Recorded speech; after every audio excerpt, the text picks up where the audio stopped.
Marie-Antoinette Joseph-Jeanne de Habsbourg-Lorraine, née le 2 novembre 1755 à Vienne en Autriche et morte guillotinée le 16 octobre 1793 sur la place de la Révolution à Paris, et reine de France et de Navarre de 1774 à 1791, puis reine des Français de 1791 à 1792. Elle est la dernière reine de l'Ancien Régime. Archiduchesse d'Autriche, princesse impériale et princesse royale de Hongrie et de Bohême.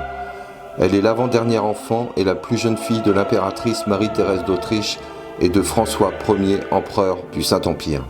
Elle devient dauphine de France en 1770 à 14 ans, par son mariage avec le futur roi Louis XVI, puis reine de France en 1774, lorsque son époux monte sur le trône. Après 8 ans de mariage, elle donne naissance à Marie-Thérèse, première de ses 4 enfants. Elle perd en popularité en raison d'accusations de sympathie avec des ennemis de la France, en particulier avec son Autriche natale, et de l'affaire du collier, où elle se trouve être en réalité victime d'une escroquerie.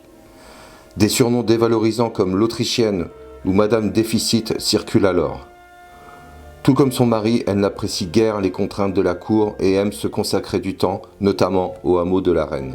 Au début de la Révolution française, elle est placée en résidence surveillée au palais des Tuileries, avec la famille royale. La tentative de fuite de 1791 à Varennes et son rôle dans la guerre de la première coalition continuent de dégrader son image. En 1792, la famille royale est emprisonnée à la prison du Temple et la monarchie abolie. Alors que Louis XVI est exécuté le 21 janvier 1793, le procès de la reine devant le tribunal révolutionnaire s'ouvre le 14 octobre suivant. 2 jours plus tard, elle est condamnée pour haute trahison et exécutée par guillotine.